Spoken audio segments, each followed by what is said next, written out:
Tout d'abord, c'est que c'est pas, un concept qui est nouveau, en soi, puisqu'il y a toujours eu des entreprises, on va dire plus, précurseurs ou plus, se sentant plus concernées, que d'autres, depuis longtemps. Par contre, ce qui est relativement nouveau, c'est en fait, son essor, aujourd'hui à grande échelle et s'il y a un essor du marketing responsable, c'est bien parce qu'il y a un essor de la consommation, responsable. Je dirais pas que le temps du greenwashing est révolu, mais il est quand même en passe de l'être. Ce qu'il faut dire aussi, c'est que voilà, c'est en progression constante, mais que les 2 dernières années que l'on vient de vivre, hein, et puis, bon, bah, on ne sait pas quand est-ce que ça va s'arrêter, mais en tout cas, le contexte de cette crise sanitaire, a donné un coup d'accélération à toutes ces tendances autour de la consommation, responsable, éthique, écologique, puisqu'effectivement, c'est un temps qui a été propice, notamment avec les confinements, pour se poser un peu des questions, à défaut de véritable introspection. Beaucoup de consommateurs, effectivement, se sont mis aussi un petit peu à essayer de se dire, mais pourquoi on en arrive un petit peu là? Donc il peut y avoir des amalgames, mais toujours est-il que ces tendances qui existaient déjà, elles ont pris un coup d'accélérateur assez importante, avec, le contexte sanitaire. Sachant que là, après, c'est retombé un peu plus, on est moins sur la même dynamique, mais on a franchi quand même des paliers. Alors, du coup, justement, avant vraiment d'être sur le marketing responsable, la consommation responsable, on va voir quelques chiffres. Juste avant, la consommation responsable, ça consiste, à consommer en conscience, hein, en bonne conscience et c'est-à-dire bien choisir son mode de consommation dans le but de respecter, notamment au maximum l'environnement, mais pas que, puisque ce mode de consommation-là, il va comporter 3 dimensions qui sont basées sur les 3 fameux pilier, hein, de la RSE, de la responsabilité sociétale, d'entreprise. Donc on va avoir effectivement cette dimension environnementale, avec une consommation plus respectueuse de l'environnement, mieux consommer, moins gaspiller, acheter et consommer des produits plus écologiques, être plus consciencieux au niveau du recyclage des déchets, pardon, des dossiers aussi d'ailleurs. La dimension économique avec une consommation plus respectueuse de l'économie. Donc là, c'est vrai qu'on est un peu dans l'esprit du commerce équitable, mais il faut pas avoir l'image que, de l'achat, je dirais, de cacao et de café aux producteurs. C'est-à-dire que cette dimension économique, juste, elle va exister, enfin dans ce côté, comment dire, responsable, elle va exister entre différentes entreprises, par exemple en France, voilà, qui sont fournisseurs, clients et cetera.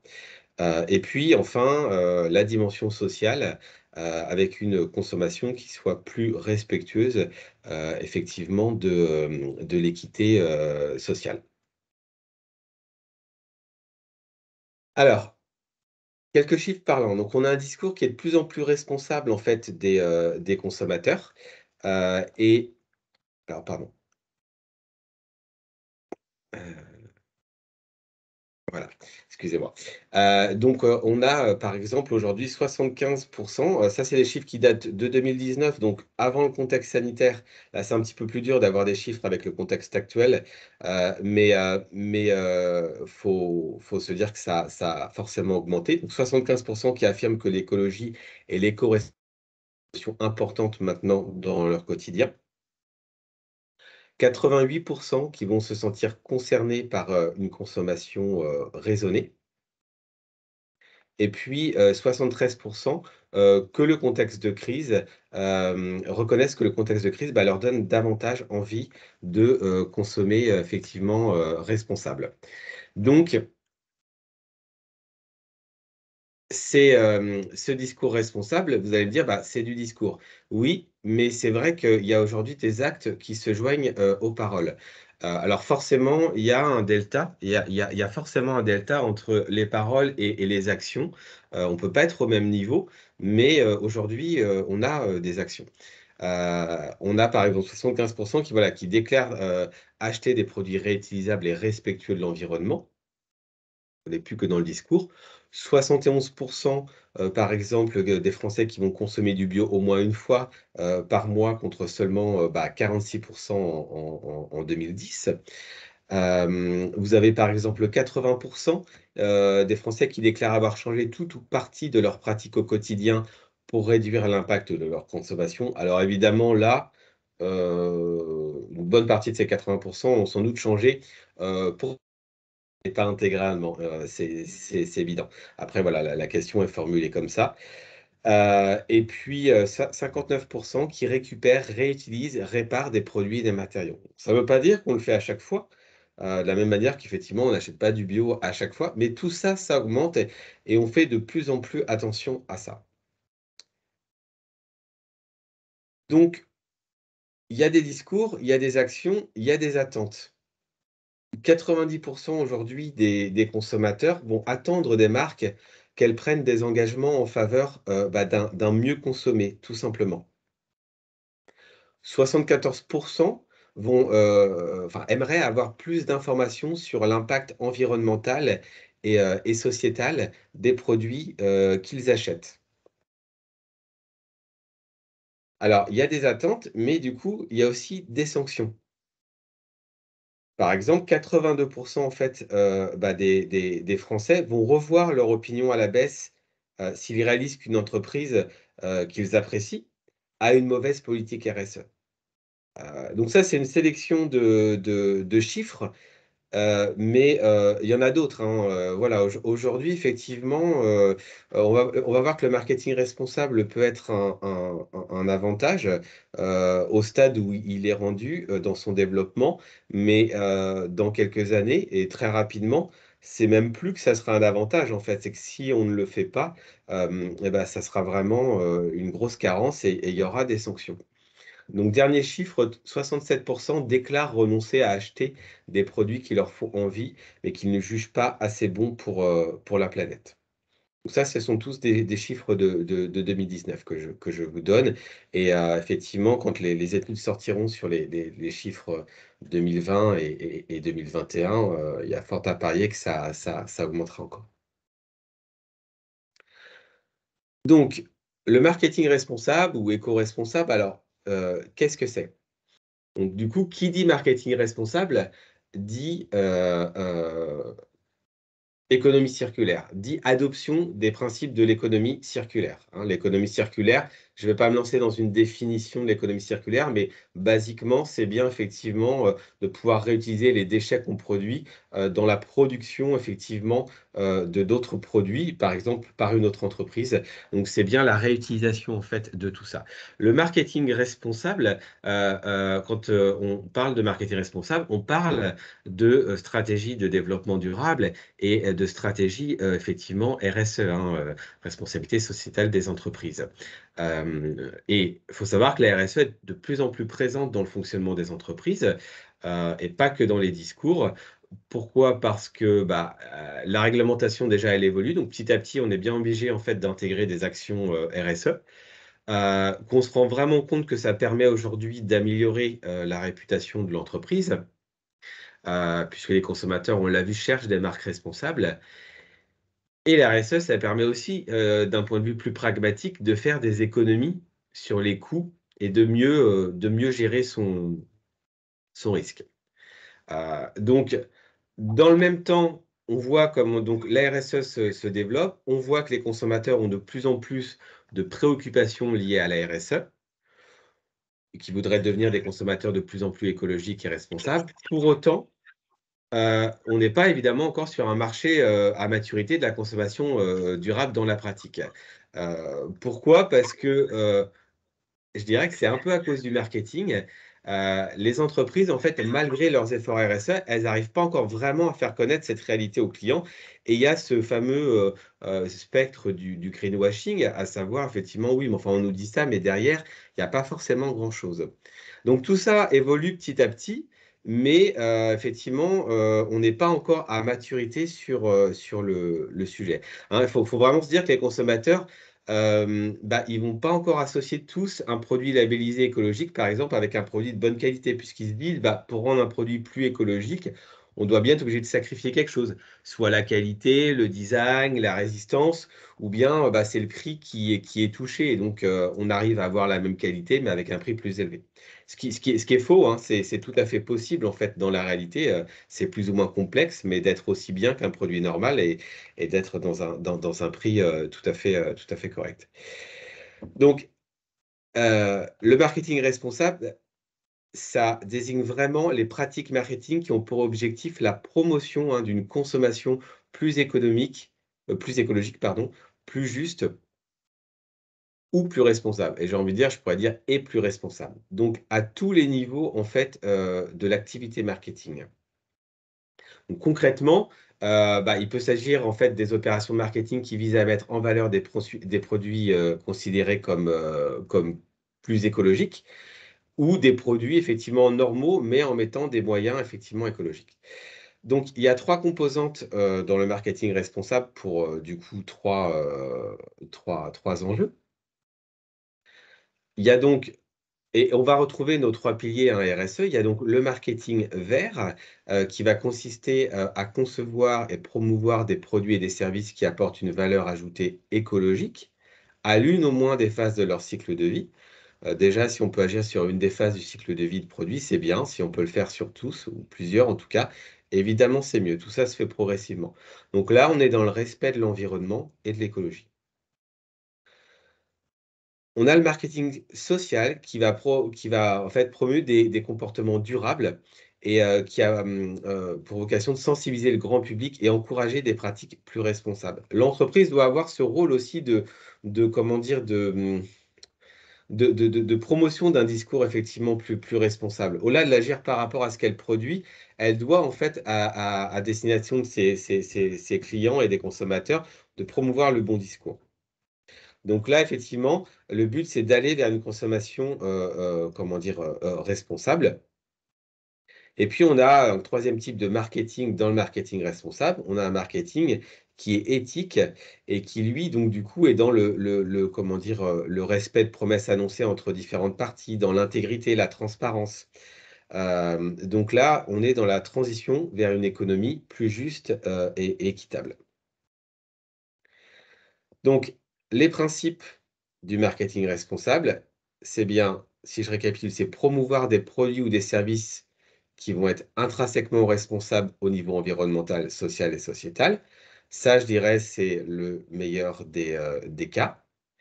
Mais on peut aussi être dans une logique de marketing, responsable en faisant la promotion de produits et services qui ne sont pas intrinsèquement responsables au niveau environnemental, social et sociétal, mais du coup, on va les promouvoir en minimisant quand même leurs impacts sociaux et environnementaux à tous les niveaux. Et puis du coup, il y a ce côté effectivement vocation à porter des discours, à créer de la prise de conscience chez ses prospects, chez ses clients. Donc le marketing responsable, il y a des avantages et il y a des freins. Hem, c'est pas une contrainte. Il y a une citation qui disait: «Le marketing co-responsable n'est pas une contrainte, il peut être un véritable moteur de séduction qui va être générateur de business sur, le long terme». Donc les freins sont multiples. On va avoir une complexité quand même et une ampleur des enjeux à prendre en compte, parce qu'il va falloir que ça soit quand même intégré dans la stratégie globale. On souffre quand même de la mauvaise image du marketing, hein, pour pas mal de gens, hein. Le marketing, quand on n'est pas du métier, il y a pas forcément une très, très bonne image. Heu, on verra dans les bonnes pratiques que, le marketing responsable, c'est l'affaire de tous dans l'entreprise, mais aussi avec les parties prenantes et donc bah, ça nécessite de décloisonner et donc les habitudes de travail et souvent le cloisonnement qu'il peut y avoir sont en quelque sorte aussi un frein, important. Et puis, bah, quand on se lance là-dedans, qu'on va travailler à une nouvelle manière de produire, transformer son offre, faire de nouveaux investissements, il y a forcément comment dire? Une prise de risque, économique. Donc les freins sont multiples, mais les pratiques du marketing responsable sont quand même de véritables sources de valeur pour les marques et donc il y a des avantages. Il y a tout d'abord effectivement une valorisation de l'image et de l'attractivité. Hem tout à l'heure, je crois que je le donnais ce chiffre-là, j'ai pas mal de chiffres clés en stock, mais je pense que j'ai dû le mettre à l'écran, mais je disais 67 des consommateurs déclarent avoir une bonne perception d'une entreprise qui adopte une politique RSE positive, même s'ils ne l'aiment pas à la base. Donc effectivement, je l'ai pas mis tout à l'heure ce chiffre-là, mais c'est ça qui est important. Même s'ils n'aiment pas une marque, le fait effectivement qu'il y ait une bonne politique RSE, du coup, ça donne une bonne image de l'entreprise. Donc déjà, dans la conquête de clients, qui, comment dire, sont pas forcément tournés vers la marque, eh bien, on a, comment dire, fait un chemin. Il y a une augmentation de la notoriété et comment dire? De la visibilité puisque avec les tendances, je dirais la pression de l'opinion publique aujourd'hui, et les influenceurs, du coup, plus en fait on va faire du marketing responsable et qu'on ait une vraie politique RSE derrière, ça va nous permettre effectivement d'avoir plus de relais en fait, plus de relais informels qui vont parler de nous. On va avoir la reconnaissance peut-être de nouvelles parties prenantes. On va peut-être obtenir des prix. Donc tout ça, ça va participer à l'augmentation de la notoriété et de la visibilité. Et cette visibilité, elle est notamment aussi, comment dire? Valable auprès des distributeurs, puisqu'effectivement, on a certaines marques qui déclarent avoir pu être référencées auprès de nouveaux distributeurs grâce à leurs efforts, environnementaux. D'autres vont nous dire, par exemple, qu'elles ont eu beaucoup plus de retombées ou qu'elles ont beaucoup plus de retombées presse. Donc il y a vraiment un gros gain de notoriété, visibilité à ce niveau-là. C'est aussi évidemment, un moyen de différenciation, stratégique, hem et comme je disais tout à l'heure, pour faire écho, si vous voulez aujourd'hui, lorsque vous avez une vraie politique RSE, vous avez mis en place un vrai marketing responsable. Alors j'en profite pour faire une micro parenthèse, hein, mais quand on parle bien du marketing au sens large, donc on n'est pas centré que sur la com. Donc ça implique bien, dans le mix marketing, le travail autour du produit. Donc quand vous avez, comment dire? Un vrai marketing responsable, une vraie politique RSE, bien ça va vous permettre de vous différencier, stratégiquement, effectivement d'être, perçu comme positif. On est encore dans cet esprit-là. Hem, Par contre, comme je disais, dans quelques années, rapidement, je pense, ça va être, je dirais le contraire. C'est-à-dire qu'on n'aura plus le choix, ça sera un prérequis. Si on ne le fait pas, on se fera bâcher, sanctionner et heu et la différenciation, elle sera là, mais pas dans le bon sens. Donc, aujourd'hui, ça peut vraiment être un atout pour se différencier de ses concurrents. Demain, il faudra, être dans ce train-là, sinon effectivement, on sera complètement largué. Et ça, c'est sûr et certain. Hem, Autre avantage effectivement, du marketing responsable, ça va permettre effectivement, de construire une relation de confiance et de fidélisation donc, accrue, avec nos consommateurs. Ça va permettre aussi d'avoir des relations enrichies, entre les services en interne, parce que c'est des causes qui parlent évidemment, si ça parle aux consommateurs, aux citoyens, ça parle souvent, aux salariés.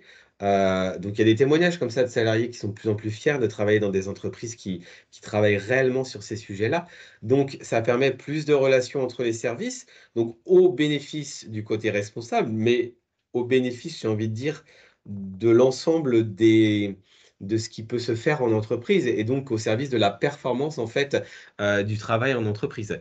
Puisque forcément ça va décloisonner, ça va enrichir les relations et donc on sait très bien que quand on est sur des bonnes relations, et qu'il y a beaucoup de travail, en collectif, ça, déclenche, la créativité, l'innovation et cetera, les bonnes idées et la performance. Mais aussi avec les parties prenantes, je dirais à l'extérieur de l'entreprise.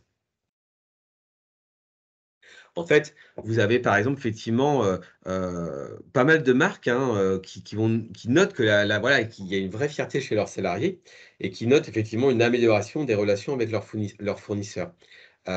Et par exemple, pour donner 2 chiffres, il y a 48 qui soulignent en fait de bonnes relations aujourd'hui vraiment avec les parties prenantes et c'est des chiffres qui sont en augmentation et par exemple 63% des équipes qui ont déjà travaillé sur des solutions responsables, développent une certaine fierté et entraînent les autres en interne. Donc pour illustrer ce que je disais. Donc voilà.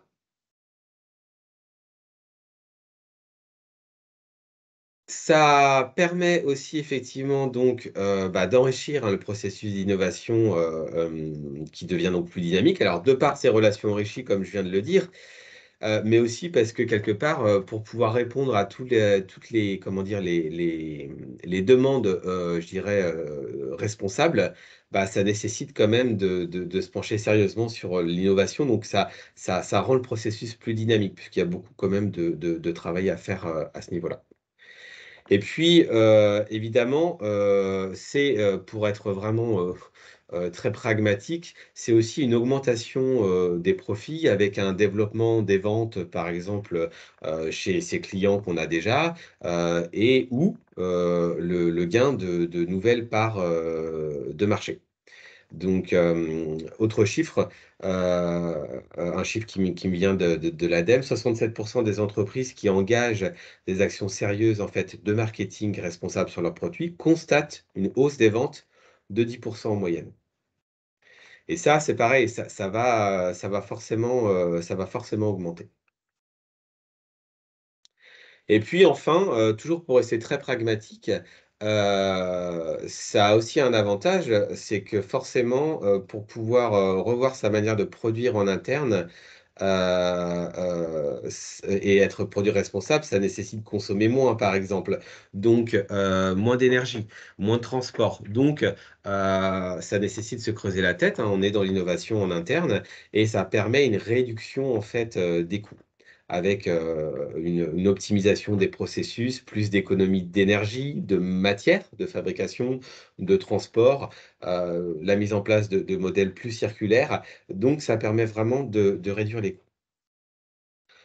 Donc au final, on a vraiment, je pense des avantages qui sont, supérieurs aujourd'hui aux inconvénients. Je dirais que l'inconvénient, principal quand vraiment, hein, on veut faire, du marketing responsable et qu'on veut revoir son modèle de production, c'est bien de se lancer. Et puis de tout décloisonner et on verra que on verra une sorte de cartographie en fait, de ce qui est compris dans le marketing responsable et on verra qu'effectivement, le décloisonnement c'est hyper important. Voilà. Donc en termes de bonnes pratiques, donc concrètement, en termes de mode opératoire, alors, comment dire? Un prérequis, en fait, on peut pas mettre en place un marketing responsable si on n'a pas réinventé son offre. C'est-à-dire qu'en fait, il va falloir, comment dire? Définir une nouvelle manière de produire, plus écologique, plus locale, plus vertueuse dans le cœur de métier de la marque. Heu, le marketing responsable, il doit pas effectivement être, c'est comme je disais, l'affaire de tous et donc si c'est l'affaire de tous, ça doit pas être, comment dire? Une petite cellule annexe dans l'entreprise. Tiens, on va se faire, une petite, gamme responsable à côté de ce qu'on fait. Non, idéalement, ça doit faire partie, intégrante de la stratégie globale, de la marque. Donc ça nécessite, de trouver un positionnement de marque responsable, hein, comme tout positionnement marketing, mais un positionnement de marque responsable, de développer donc du coup des offres responsables puisque la première image qui s'affiche, c'est bien la manière de produire, et faut trouver le positionnement et ensuite, du coup construire, packager une offre, comment dire? Responsable, dont le produit est responsable, mais dont, l'emballage est responsable, le mode de transport est responsable. C'est tout ça en fait, hein, une offre responsable et ensuite définir des campagnes de marketing plus responsables. Donc des campagnes de sensibilisation, à l'écologie, de mise en avant de certains enjeux environnementaux ou sociaux et évidemment, il faut respecter les codes de la communication, responsable, c'est-à-dire, choisir des supports, écologiques, heu et puis, faire en sorte que du coup son message, son fond et sa forme reflètent l'engagement de la marque. Ça, faudrait pas se faire avoir par rapport à ça. C'est-à-dire que même le support de communication doit être écologique. Alors, il peut être digital, même si on sait que le numérique, ça a une empreinte carbone, mais voilà, elle est quand même moins forte. Mais il peut, s'il est papier, bon, bah, faut évidemment penser à ce que ça soit en papier recyclé. Enfin, voilà, il faut que, comment dire, l'ensemble soit pensé et responsable. L'idéal, c'est de ne pas avoir de faille dans son process, en fait, depuis la production jusqu'à la distribution du produit et la communication. Alors, les facteurs clés de succès du marketing responsable, il faut d'abord penser donc en termes de bénéfices clients et répondre aux vrais besoins. Alors, pourquoi je remets ça? Parce qu'effectivement, le client, il est en attente d'une offre de plus en plus responsable, certes. Maintenant, ça va pas quand même se faire au détriment, du bénéfice, produit. C'est pour ça qu'il faut quand même, travailler son offre. Ça peut paraître, évident, mais faudrait pas perdre de vue cet objectif. C'est qu'il faut quand même d'abord penser un produit qui soit, utile au client, qui a un vrai bénéfice, qui réponde à des vrais besoins, comme on le fait pour, le développement de n'importe quelle offre.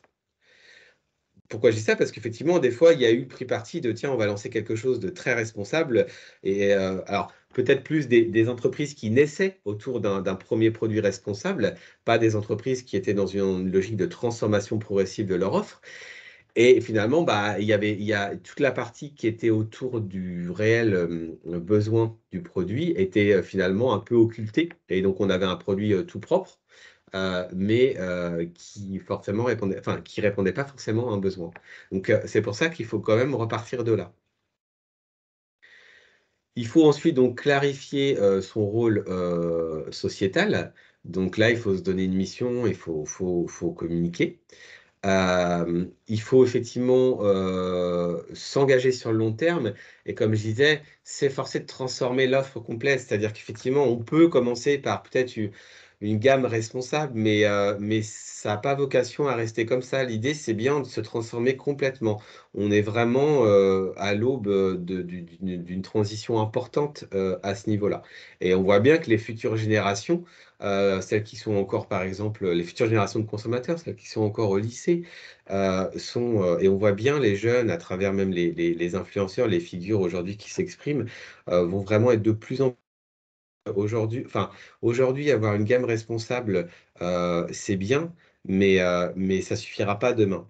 Donc voilà. Il faut, effectivement quand même que son offre soit cohérente avec sa stratégie et son cœur de business. Il faut communiquer en toute transparence, ça c'est clairement une attente des consommateurs, la transparence. Mais pour autant, il faut pas c'est en train de bouger ça, il faut pas communiquer sans ennuyer. C'est-à-dire qu'il y a eu des premières communications sur le côté responsable qui étaient un petit peu, qui était pas très sexy, si je peux m'exprimer ainsi, et qui avait une tonalité un peu fadasse, certes très responsable, mais un peu fadasse. Donc, c'est important en fait de penser à la communication donc, responsable en toute transparence, mais sans ennuyer et donc, à trouver un moyen sur le discours comme sur le enfin, sur le fond comme sur la forme, de pouvoir, communiquer de façon un peu sexy, ludique, sympa, conviviale, en fait. Évidemment, ça dépend du type de produit qu'on fait, hein. Si on est en B2B, on n'aura pas besoin de peut-être d'aller, enfin, de trop travailler cette partie-là. Même si nos clients, en tant qu'entreprise, si on a des clients entreprises, ils vont être aussi en attente, de produits responsables et de marketing responsable puisque leurs propres clients le seront, mais il y aura peut-être moins besoin de travailler cette partie-là pour le B2B. Hem, Ce qui est important aussi quand on commence à mettre en place, une partie de l'offre en responsable, c'est de, mesurer régulièrement, pour prouver en fait l'efficacité et la rentabilité pardon, des offres responsables. Hem, Là, quand je dis ça, en fait, faut voir des tableaux de bord sur les impacts financiers et non financiers que ça peut avoir. Donc quand je dis non financiers, bah, les ventes, l'image, la notoriété, les impacts réels sociaux et environnementaux.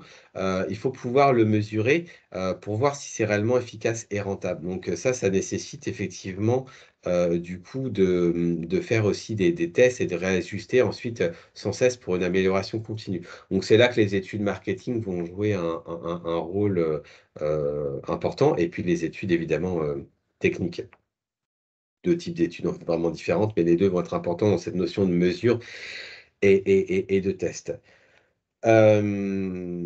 Autre facteur clé de succès, c'est la co-construction des offres. C'est plus on va co-construire, plus on va se dire que c'est l'affaire de tous, plus on va impliquer des parties prenantes. Alors ça peut être, des fournisseurs, d'autres entreprises. Pourquoi pas, développer, faire du co-branding comment dire? En version responsable, et pourquoi pas aussi impliquer en fait des clients. Donc ça peut être une bonne façon, un bon facteur clé de succès. Et puis, comme je disais, ça je l'ai déjà dit, innover et réfléchir en dehors des cadres habituels, et donc casser effectivement les silos. C'est vraiment, vraiment important.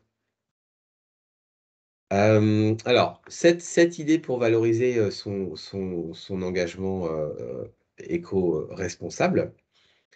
Donc tout d'abord, développer la communication en interne auprès des salariés, parce qu'effectivement, beaucoup sont sensibles, mais beaucoup disent souvent ne pas être assez informés en fait dans l'entreprise. Donc faut communiquer en interne pour, les rendre plus engagés et susceptibles de valoriser, l'image de l'entreprise en externe, hein, la fameuse, marque, employeur. Donc ça va se faire à travers des newsletters, intranet, un extranet, plutôt sympa avec une vraie rubrique RSE. Il faut que ça soit vivant. Faut qu'il y ait quelqu'un qui soit en capacité un peu de voilà, d'animer ça. Heu, Proposer aussi des boîtes à idées pour solliciter la créativité, organiser des événements physiques, qui peuvent être purement internes ou mélanger interne, externe. Autre idée donc effectivement, bah, valoriser ses pro alors c'est vrai que c'est un peu, c'est pas une idée, hyper originale celle-ci, mais c'est important effectivement de valoriser les produits par des labels pour la transparence. Évidemment de choisir les bons labels parce que pour le coup, il y a beaucoup, beaucoup de labels aujourd'hui, hein. Trop de labels tue le label, mais, il y en a quand même aujourd'hui, qui font foi auprès des consommateurs, et c'est quand même, important. Alors, label ou certification. Voilà, mais plus miser là-dessus que sur le fait de monter son propre, label, ou effectivement, son en interne, où c'est effectivement on se dit: «Bon, c'est peut-être un peu du greenwashing». Il faut maintenir, il faut maintenir une bonne, e-réputation. Ça, c'est important, pour la communication, et avant ça, je dirais avant de communiquer, il faut d'abord aussi, vérifier, checker son e-réputation. Donc, hein, basiquement, la première étape, ça consiste à taper marque sur Google, voir ce qui va ressortir, comment dire? L'associer à des notions effectivement de développement durable et éco-responsabilité, enfin croiser sa requête. Je fais une petite parenthèse, mais dans le pôle marché international, on a effectivement un module d'accompagnement à la veille, et notamment la veille e-réputation, qui est intéressant. Je pourrais vous en parler à la fin très rapidement. Donc c'est important de surveiller la réputation du dirigeant, si c'est un dirigeant qui s'exprime pas mal, et cetera. Donc ça, c'est la première base de la réputation, c'est vérifier qu'on n'a pas une mauvaise image. Et puis après, effectivement, c'est de profiter des réseaux sociaux pour communiquer vraiment, dessus. Donc il y a 2 règles, en fait, lorsqu'on communique en e-réputation. C'est, ne pas quand même trop en faire, parce que pour le coup, à moins d'être réputé de longue date sur le sujet, ça peut faire bizarre. Ça peut faire tout d'un coup, j'ai une prise de conscience et je communique, et derrière, forcément, si on communique sur beaucoup de choses, on va se dire: «Mais derrière, ça doit pas suivre en termes d'action». Donc communiquer sans trop en faire, et aussi, très important, de communiquer régulièrement. Heu, il faut mieux, à un moment donné, avoir un peu d'espace, entre ces communications, mais que ça soit bien régulier, plutôt que d'avoir des moments où on va que communiquer tous les jours pendant une semaine et qu'après on ait rien pendant 2 mois. Ça, c'est très, très, très mauvais. Autre idée, pouvoir effectivement communiquer de façon innovante comment dire, originale, donc d'être dans une communication ciblée, mais innovante et percutante. On peut faire du motion design enfin, avec du storytelling. On peut en interne utiliser de la gamification, faire de serious game à ce niveau-là. Euh, Là, vous avez un exemple sous les yeux. Je trouve ça intéressant. C'est une société en fait qui propose ça à la location d'événementiel, la VRBox 360 degrés, qui va être un cube personnalisable. Et en fait, c'est équivalent d'un écran effectivement à 360 degrés, un écran LED. Et du coup, vous pouvez effectivement communiquer un peu de façon corporate sur vos valeurs dedans. Et vous pouvez mettre jusqu'à 50 personnes dedans. Alors certainement pas dans le contexte actuel, mais voilà, dans un salon, par exemple, ça peut être intéressant, ou alors dans un séminaire si vous avez un nouveau film à présenter à vos salariés.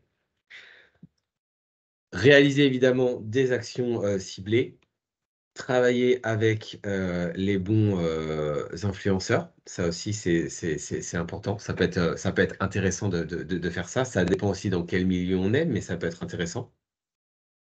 Et évidemment organiser des éco-événements. Par éco-événement, on va entendre un événement qui va avoir un contenu cohérent, évidemment, avec la thématique de éco-responsable. Donc le contenu va être cohérent, la communication va être cohérente, donc là, sans papier par exemple, ou comme je le disais, s'il y a du papier, que ça soit au moins à minima recyclé. Promouvoir des transports alternatifs pour se rendre à un événement, c'est aussi une façon de communiquer de façon éco-responsable, assurer une gestion des déchets sur place. Donc, il y a des exemples d'événements, je pense que parmi les précurseurs qui ont pu être amenés à faire ça, sont par exemple les événements de musique, par exemple, où ça fait quelques années qu'on a des éco-festivals qui sont très en avance sur sur ces notions-là. Voilà. Avant de montrer quelques exemples, une cartographie en fait des thèmes associés au marketing responsable. Donc, il va graviter en fait différents éléments dans le marketing responsable pour l'entreprise. Déjà, il y a l'entreprise elle-même, on va dire, ce qu'il y a en interne. Et ça commence par le PDG, le gérant, le dirigeant, qui impulser la démarche de développement durable. Ça doit venir en haut, en fait, idéalement.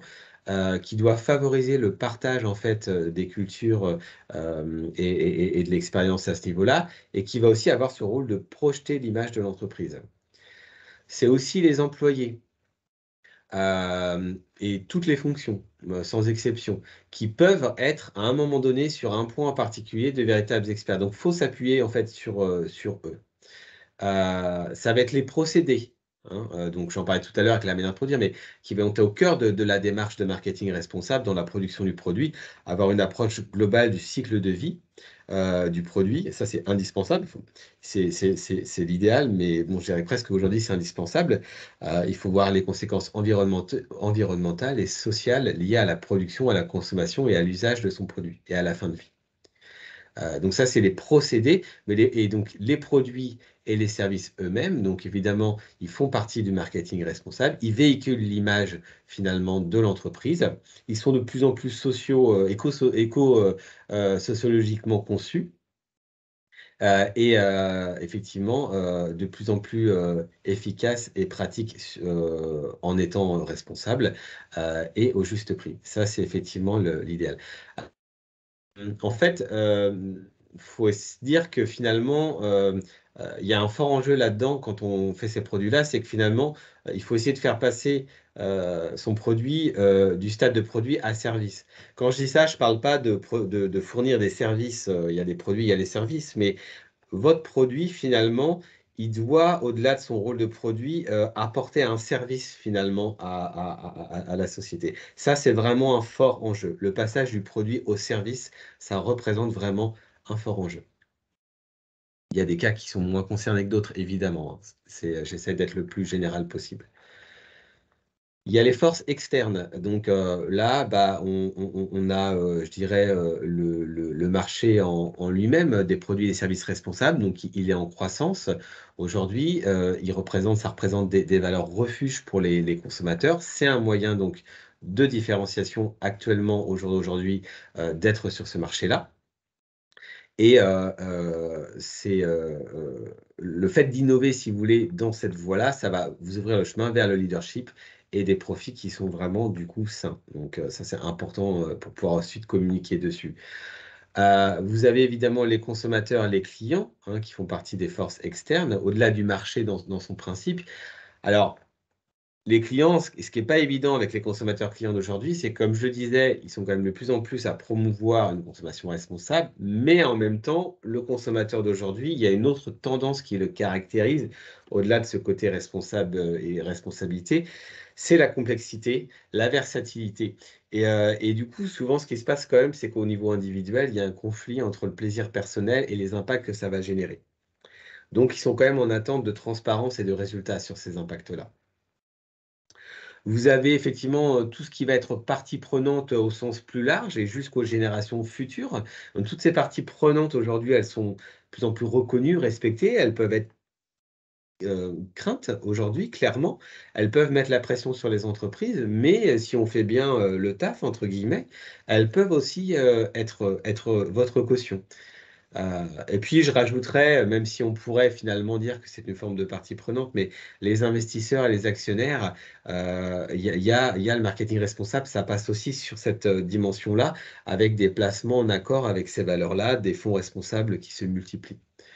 Heu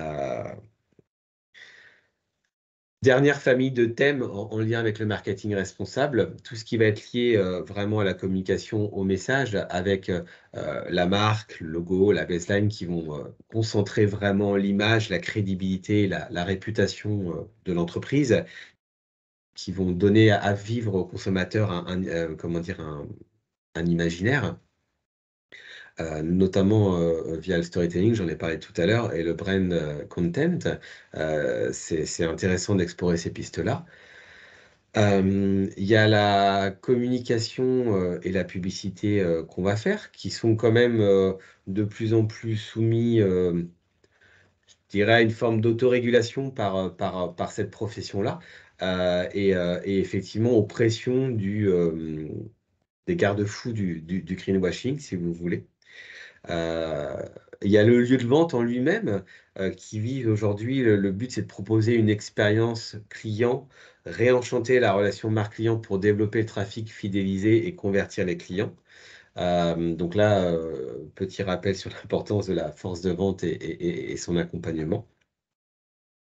Et enfin, dernier élément sur lequel on peut travailler en marketing responsable, évidemment sur le packaging.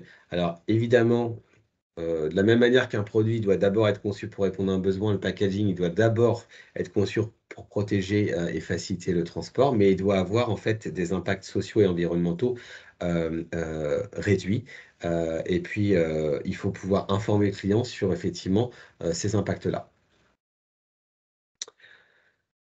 Voilà, on va regarder quelques exemples d'entreprises. Très rapidement, juste un focus sur un secteur qui est vraiment en pleine mutation sur, le côté éco-responsable.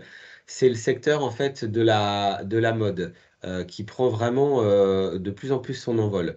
Je vous donne une série de chiffres clés, de 2019 et de 2020, on voit qu'il y a une progression. En 2019, on a 65 des Français qui affirment que l'engagement des marques en matière de développement durable ça constitue un critère de choix important au moment de l'achat d'un vêtement. Vous avez des initiatives qui sont apparues en même temps, la Fédération française de prêt-à-porter qui a dévoilé un guide, de sourcing responsable pour aider les marques je dirais, améliorer, leurs approvisionnements sous cet angle-là. Vous avez l'Alliance du commerce, hein, c'est plus de 450 enseignes quand même, qui lançait du coup, comment dire? Un guide mode responsable pour aider les entreprises à passer le cap. Donc il y a vraiment, des acteurs, des parties prenantes dans ce milieu-là, qui prennent des initiatives fortes. En 2020, On a désormais près de 70% des Français qui déclarent désormais accorder de l'importance aux lieux et aux conditions de fabrication des vêtements. Donc c'est quand même assez fort. 64% des Français se disent prêts à dépenser un peu plus pour s'assurer de la provenance RSE d'un produit.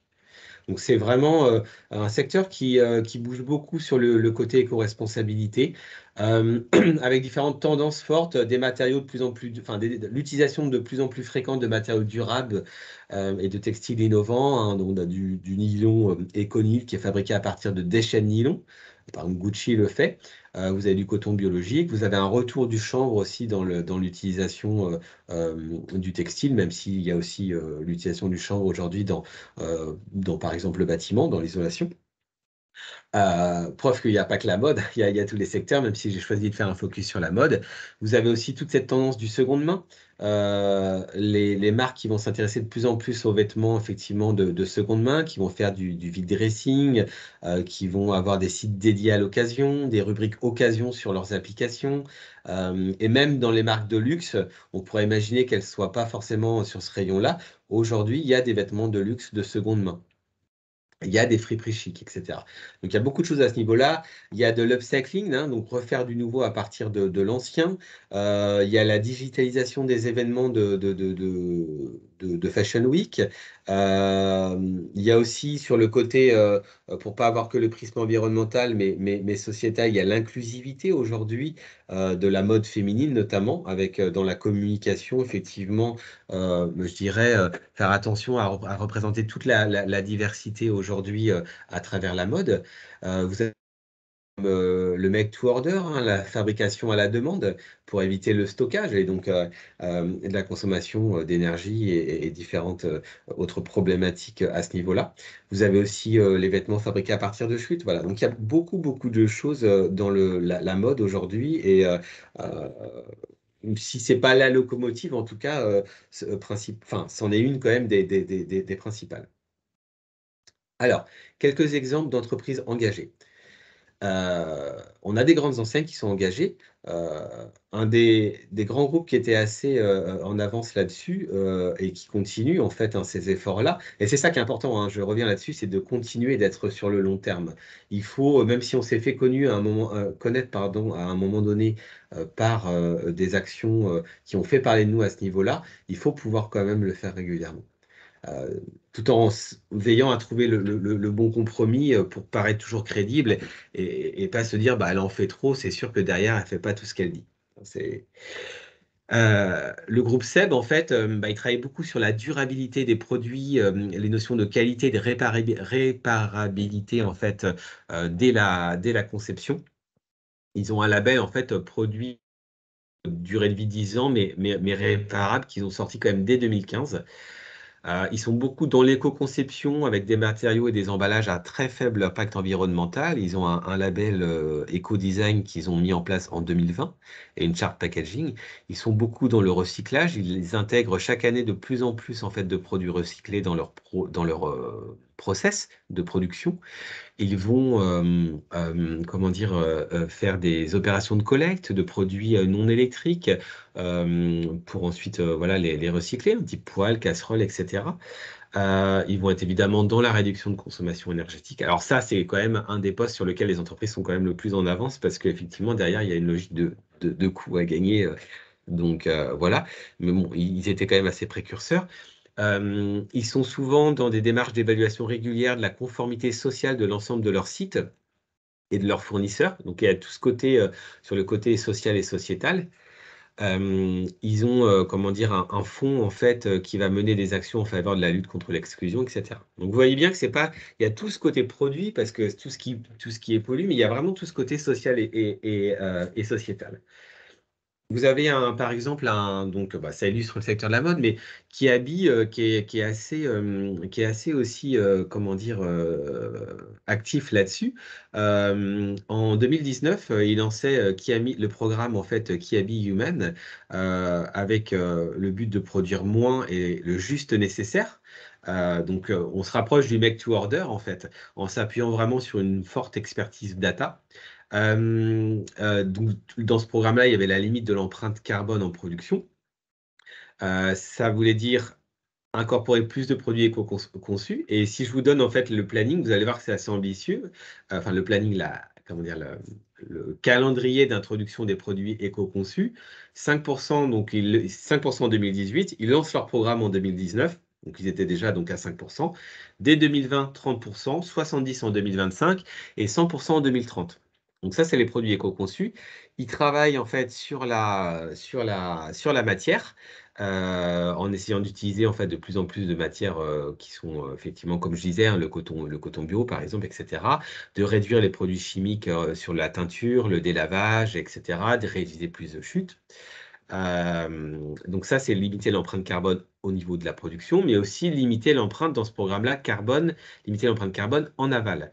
Et donc là, travailler sur la seconde vie des produits avec du surplus et des invendus qui sont donnés à des associations, collecter des vêtements usagés dans des magasins, mettre comment dire, des sites de vêtements d'occasion, avoir une démarche de revalorisation en fait comment dire, des produits qui sont abîmés en proposant aux consommateurs de venir réparer et customiser ses propres vêtements. Donc, vous voyez, là, c'est vraiment une vision complète du marketing. Et puis aussi, toujours dans l'aval, au-delà de la seconde vie des produits, la refonte de leur logistique avec des améliorations sans cesse de process pour, je dirais, diminuer les kilomètres parcourus par les camions. Ça, c'était en 2019. En 2020, du coup, ils intensifient leur stratégie RSE. Et je vous disais qu'en fait, dans leur programme de 2019, on arrivait à 100% de produits éco-conçus en 2030. Et finalement, comme ils sentent en fait la tendance et l'accélération de la demande responsable, leur stratégie RSE 2020 fait que du coup, ils passent à 2025 l'objectif des 100% de produits éco-conçus. Donc vous voyez, on était déjà sur quelque chose d'assez ambitieux et là, en fait, ils l'accélèrent encore. Donc c'est bien réellement que derrière, il y a des enjeux, comment dire, de développement, de maintien d'activité et de développement qui sont importants.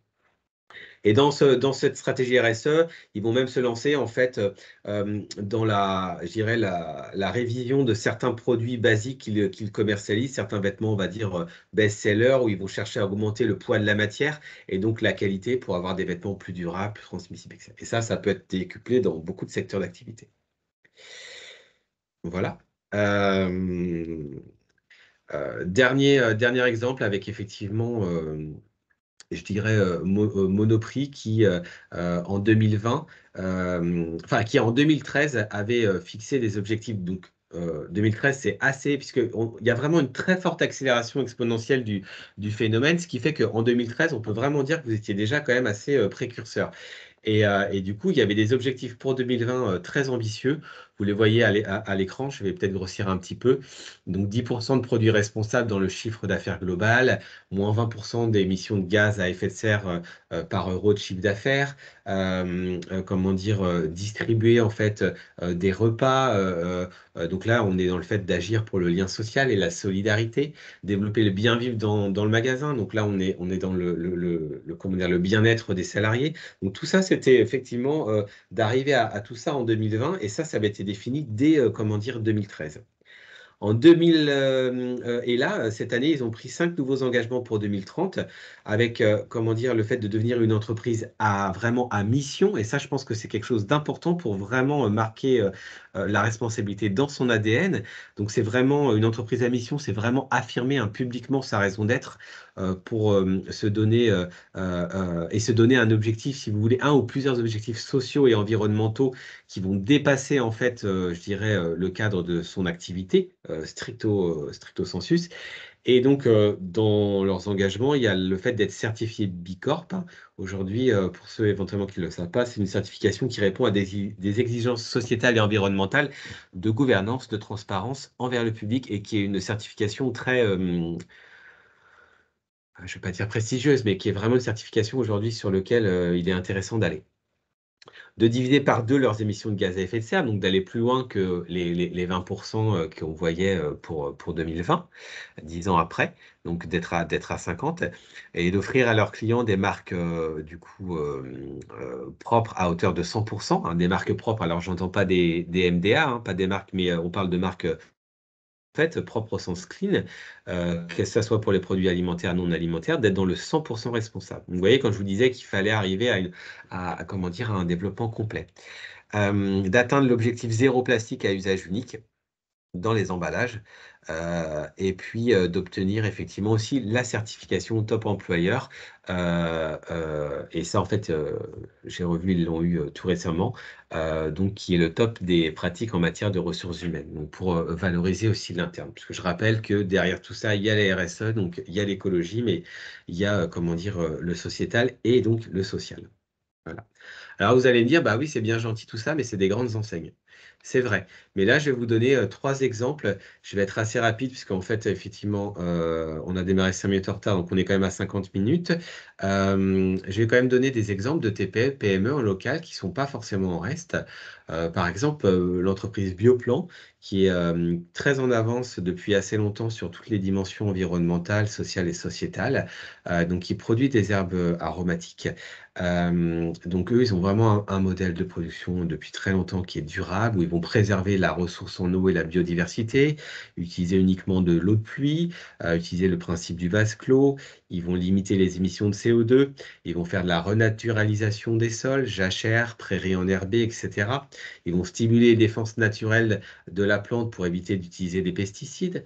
Ils vont être donc ça, c'est la production en elle-même, mais dans l'éco-conception avec des pots compostables, recyclables et certifiés, des emballages compostables, de l'approvisionnement local, beaucoup de labels. Ils vont collaborer avec des parties prenantes du territoire. Je parlais tout à l'heure des parties prenantes. Ils vont organiser des événements éco-responsables, et puis ils vont aussi recruter en local. Vous avez, par exemple, l'entreprise, Marsac, qui fait de la peinture, d'intérieur, qui va communiquer, de façon, globale ses valeurs RSE, donc sur tous les aspects, hein, gouvernance, sécurité, gestion des déchets, développement durable, la politique du personnel et cetera. Qui va communiquer sur son implication dans la société civile et de proximité, qui va sélectionner ses fournisseurs en fonction de critères environnementaux et sociétaux afin de préserver l'environnement et garantir la santé, des clients, mais aussi, des employés. Qui va donc aussi utiliser des produits, des peintures biosourcées. Aujourd'hui, ils sont sur des peintures biosourcées à 98% avec des algues. Ils sont sur des revêtements sols qui vont limiter les émanations en fait, de ce qu'on appelle les composés organiques volatiles. Ils vont être dans un processus de fabrication avec, une bonne partie de recyclage, des peintures dépolluantes qui vont améliorer la qualité de l'air ambiant. Ouais, c'est des exemples en fait, hein, que je donne pour pouvoir, se dire que ça en fait, on peut faire du marketing responsable à travers plein de dimensions et plein de prismes. Plus on en fera, mieux ça sera, mais l'important c'est d'amorcer quoi. Et puis de poursuivre évidemment. Enfin, dernier exemple, empreinte digitale, qui va créer effectivement des logiciels pour les entreprises, des solutions, numériques responsables et sur mesure. Alors déjà, leurs solutions, elles font appel à des serveurs responsables, hein, qui vont du coup, avoir une moins forte consommation énergétique. Eux, ils vont être, comment dire? Ils vont avoir une forte aussi politique RSE avec le label Lucie, que certains sans doute connaissent. Ils prennent en compte l'accessibilité numérique. Vous voyez là, c'est typiquement, le genre d'action qu'on peut faire en lien avec son activité. Donc l'accessibilité numérique pour ses collaborateurs, mais aussi pour ses clients qui en expriment le besoin, avec la conception de solutions, dans ce sens-là. Donc le développement de logiciels de plus en plus éco-responsables, donc les logiciels vont être moins énergivores, ça se joue au niveau des langages de programmation, la manière dont on programme, de l'hébergement, comme je disais, responsable également. Ils vont être dans une contribution active à la préservation du territoire. Donc là, on est vraiment sur l'externe, mais avec une politique d'achat et de partenariats locaux, des groupes de travail, de réflexion sur le numérique responsable. Ça, c'est bien aussi si on peut justement co-agir ensemble sur son territoire. Ils font beaucoup de projets comme ça en interne et externe, en co-construction avec les collaborateurs, avec leurs clients, et cetera. Et puis, ils sont beaucoup sur le bien-être des salariés avec, comment dire? Voilà, beaucoup de choses qui sont faites. Je vais pas redévelopper là parce qu'effectivement le temps passe. Donc voilà, très rapidement, avant de prendre vos questions s'il y en a, très rapidement, donc le pôle marché international de la direction développement des entreprises, il a vocation à vous accompagner sur l'information stratégique. Il vous propose en fait quatre grands modules. Un, c'est de suivre les nouvelles tendances et l'actualité. Ça se fait par des revues de presse quotidiennes, des newsletters spécialisées qui sont gratuites. Donc, vous pouvez vous en faire la demande pour qu'on vous inscrive. Vous pourrez très bien en faire la demande à Anna, qui vous a envoyé l'invitation pour cet atelier-là. Donc, elles sont complètement gratuites. Vous avez du coup notre deuxième pavé d'action, c'est effectivement le fait d'enrichir ses connaissances et ses réseaux à travers un certain nombre d'événements. Donc on a un atelier enfin un agenda pardon chaque année. Et l'atelier le webinaire que je viens de vous présenter clôturait l'agenda de cette année. Donc du coup, effectivement, des webinaires, des ateliers. On a un flash diag aussi commercial. Ça, je pense qu'Anna aussi vous a relayé effectivement le lien pour pouvoir du coup estimer comment dire votre performance commerciale. Donc ça, c'est également gratuit. Et puis, on vous propose de mieux connaître vos marchés à travers donc un certain nombre de prestations qui, pour le coup, sont payantes. Certaines ont un prix fixé, d'autres sont sur devis. Donc, on a des fichiers de prospection qualifiés, hein, basés sur notre fichier consulaire. On propose des études qu'on appelle des études Zoom, qui vont être des études pour étudier, par exemple, le marché de tel produit dans tel pays. Vous n'avez pas forcément le temps pour le faire. Nous, on a les techniques un peu de recherche avancée et on vous propose effectivement de faire ces recherches sur le web, de sélectionner l'information, de l'analyser, de la synthétiser et de vous la restituer. On vous propose aussi des études marketing qu'on va appeler à études pour consommateurs, mais pour les entreprises qui sont en B2B, ces études-là peuvent être faites, je dirais, en raisonnant client et non pas consommateur, hein. Donc, des études qualitatives, des études quantitatives, voilà, pour mieux comprendre le comportement d'achat et comment dire, de consommation de ses clients, de ses consommateurs, pour, je dirais, mesurer son niveau de satisfaction, son image, sa notoriété. C'est l'occasion aussi de tester des produits, une idée de produit ou un prototype, un produit plus abouti et voir ce que ça peut donner. On peut faire ça en qualitatif d'abord pour avoir vraiment un retour riche de personnes qui vont évaluer le produit. Et puis, on peut tester ça ensuite en quanti pour avoir des statistiques qui vont valider ou pas votre idée ou votre produit si on n'est plus au stade de l'idée.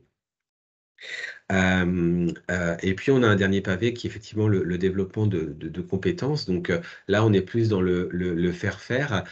Donc on va vous accompagner ou former notamment sur la veille stratégique, en vous proposant de mettre en place effectivement votre propre système de veille ou l'optimiser si vous en avez déjà un. Vous apprendre à mieux chercher plus rapidement sur le net et d'automatiser en fait vos informations. On peut, comment dire, vous proposer aussi des séances de créativité pour, dirais, stimuler effectivement l'émergence d'idées. On a un parcours très intéressant autour de l'expérience client qui est pris en charge par ma collègue Audrey Serrault. Donc voilà, ça peut être quelque chose qui peut être intéressant, qui marche bien. Voilà un peu pour tout ce qu'on fait. Et puis, évidemment, on peut s'adapter et faire certaines choses, pardon, sur